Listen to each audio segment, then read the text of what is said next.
Hi friends, welcome to Shiny's kitchen.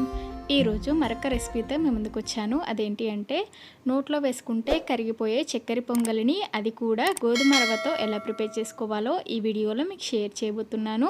మరి ఇంకా late చేయకుండా రెసిపీ ప్రాసెస్లోకి వెళ్ళిపోదాము. ముందుగా స్టవ్ వెలిగించి కుక్కర్ని పెట్టుకొని దీంట్లోకి 1/2 కప్పు పెసరపప్పును వేసేసుకొని 2 నుంచి 3 నిమిషాల పాటు లో ఫ్లేమ్లో బాగా వేయించుకోవాలి. కొద్దిగా దీని పచ్చివాసన అంతా పోయే వరకు. చూడండి, మనకి 3 మినిట్స్ వరకు పప్పు అనేది లైట్గా కలర్ చేంజ్ అయ్యి మంచి స్మెల్ వస్తుందన్నమాట.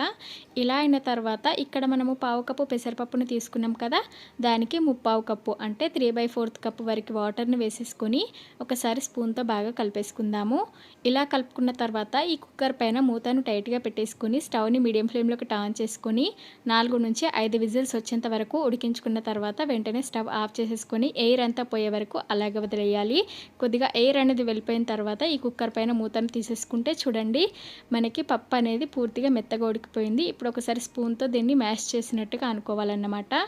చూడండి, ఇలా మెత్తగా మెదుపుకున్న తర్వాత ఇప్పుడు దీన్ని పక్కన పెట్టేసుకొని మళ్ళీ స్టవ్ వెలిగించి ప్యాన్లోకి 1 టీ స్పూన్ నెయ్యిని వేసేసుకొని ఈ నెయ్యి కాస్త కరిగి వేడయ్యాక దీంట్లోకి 1/2 కప్పు గోధుమ రవ్వను వేసేసుకొని లో ఫ్లేమ్లో 2 నుంచి 3 నిమిషాల పాటు బాగా వేయించుకోవాలి. కొద్దిగా దీని పచ్చివాసన అంతా పోయే వరకు.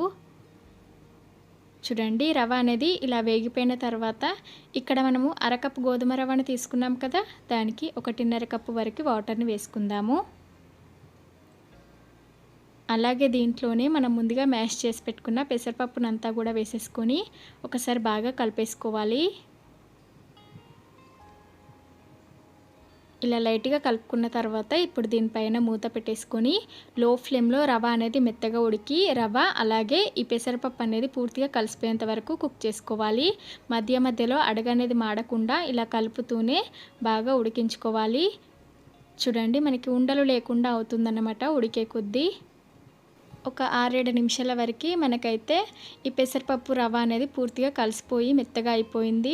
అలాగే ఒకసారి చెక్ చేసుకోండి, మీకు డౌట్ ఉంటే రవ్వ ఉడికిందో లేదో. ఇక్కడైతే నాకు స్మూత్గా 2 కూడా బాగా ఉడికిపోయి మెత్తగా అయిపోయింది. ఇప్పుడు దీంట్లోకి సన్నగా తరిగిన బెల్లాన్ని 1 కప్పు వేసుకుంటున్నాను. కొద్దిగా చక్కెర పొంగలి అంటే స్వీట్ ఎక్కువగా ఉంటేనే టేస్ట్ బాగుంటుంది కదా.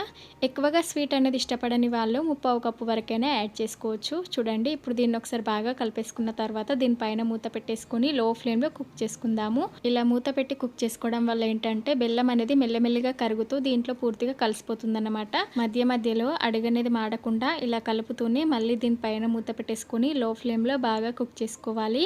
ఇది కుక్ అయ్యేలోపు మరో పక్క స్టవ్ వెలిగించి చిన్న కడాయిని పెట్టుకొని దీంట్లోకి 1 టీ స్పూన్ నెయ్యిని వేసేసుకొని ఈ నెయ్యి కాస్త కరిగి వేడయ్యాక 6-7 కాజులు, ఒక 4 బాదాంలను ఇలా చిన్న ముక్కలుగా కట్ చేసుకొని వేసేసుకొని వీటిని కాస్త ఫ్రై చేసుకుందాము. ఇవి సగం వరకు ఫ్రై అయిపోయిన తర్వాత ఒక 6 కిస్మిస్లను వేసేసుకొని వీటిని గోల్డ్ కలర్ వచ్చేంత వరకు బాగా ఫ్రై చేసుకోవాలి. చూడండి, ఇలా మంచి కలర్కి వచ్చేసిన తర్వాత వెంటనే స్టవ్ ఆఫ్ చేసేసుకొని దీన్ని పక్కకు దించేసుకుందాము. అలాగే మరో పక్క బెల్లం అనేది ఈ రవ్వ మిశ్రమంలో పూర్తిగా కలిసిపోయి ఆల్మోస్ట్ మనకి చక్కెర పొంగల్ అనేది దగ్గర పడింది.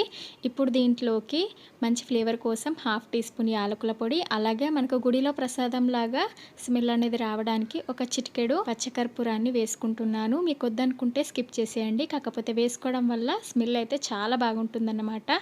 అలాగే దీంట్లోకి మనం ముందుగా వేయించి పెట్టుకున్న డ్రై ఫ్రూట్స్ని నెయ్యితో సహా వేసేసుకొని దీన్ని ఒకసారి బాగా కలిపేసుకోవాలి. ఇవన్నీ కూడా ఇందులో కలిసిపోయేలాగా. ఇలా కలుపుకున్న తర్వాత వెంటనే స్టవ్ ఆఫ్ చేసేసుకొని వేడివేడిగా ఒక బౌల్లోకి సర్వ్ చేస్తే అంతేనండి, పండగల స్పెషల్ నోట్లో వేసుకుంటే కరిగిపోయే ఎంతో టేస్టీ గోధుమ రవ్వ చక్కెర పొంగలి రెడీ అయిపోయింది.